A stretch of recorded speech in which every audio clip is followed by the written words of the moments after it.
எல்லோருக்கும் வணக்கம். நான் டாக்டர் ராஜ்குமார் பேசுகிறேன். இப்போ புதிய கல்வி திட்டம் நேஷ்னல் எஜுகேஷன் பாலிசியை பார்த்தீங்கன்னா 2020 டிராஃப்ட் காப்பி இந்த வரைவு நகல் பார்த்தீங்கன்னா 484 பேஜ், ஃபைனல் காப்பி பார்த்தீங்கன்னா 66 பேஜ். இதில் இந்த 2 மொழி மும்மொழி அடி நடிச்சுக்கிறாங்க. என்னங்க மேட்ரு?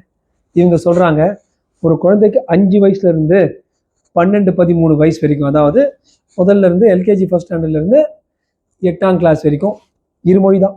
அந்த இருமொழி ஆங்கிலமும் அதோடைய தாய்மொழியும் ரீஜனல் லாங்குவேஜ்.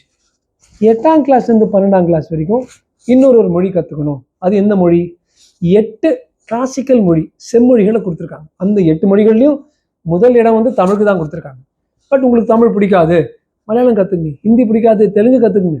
அது மாதிரி ஹிந்தி, தெலுங்கு, மலையாளம், தமிழ் அஃப்கோர்ஸ் நம்பர் 1, சம்ஸ்கிருதம், போஜ்பூரி போன்ற இந்த 8 மொழிகள் இருக்குது. அந்த 8 மொழிகள் என்ன வேணால் எடுக்கலாம். இப்போ என்ன ஆகுது, பசங்களுக்கு எந்த இடத்துல போய் அவங்க வேலை செஞ்சாலும் 12ஆம் கிளாஸ் முடிச்சுட்டு இன்ஜினியரிங் முடிச்சுட்டு எங்கே போனாலும் அவங்களுக்கு ஹிந்தியோ அல்லது போஜ்பூரியோ அல்லது பெங்காலியோ தெரிஞ்சால் அந்த இடத்துல பல நண்பர்கள் பண்ணலாம், பிஸ்னஸ்க்கும் நல்லது. இவ்வளோதாங்க.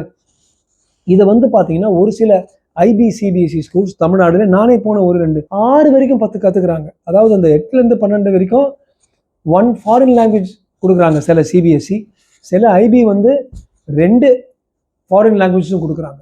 ஸோ இந்த பிள்ளைங்க படிக்காத இதில் இருமொழி மட்டும் படிக்கிற பிள்ளைங்களோட நம்ம ஒப்பிட்டு பார்த்தோம்னா நிச்சயமாக இவங்களுக்கு பல அட்வான்டேஜஸ், பல ஆதாயங்கள் உண்டு.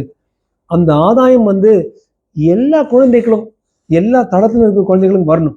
ஆனால் திமுக கட்சி என்ன பண்ணிட்டு இருந்த அந்த கவர்மெண்ட்டு சமச்சீர் கல்வி, கார்பரேஷன் ஸ்கூல் போன ஆட்களுக்கு ஒன்றுமே இல்லை, வெறும் தமிழ் இங்கிலீஷ், அது போதுண்டான்னு தட்டி வைக்கிறது. ஆனால் அவங்க நடத்துகிற ஸ்கூலில் ஃப்ரெஞ்சு, ஹிந்தி எல்லாம் கற்றுக் கொடுப்பாங்க. பின்ன ஏன் இந்த வேற்றுமை? சமத்துவ பண்பாடுன்னா secular social justice starts now, நம்ம முதல்வர் சொன்னார்.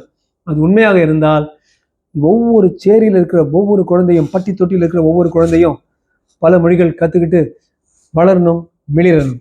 இதுவே நம்ம ஒரு கொள்கையாக எடுப்போம். ஜெயஹிந்த்.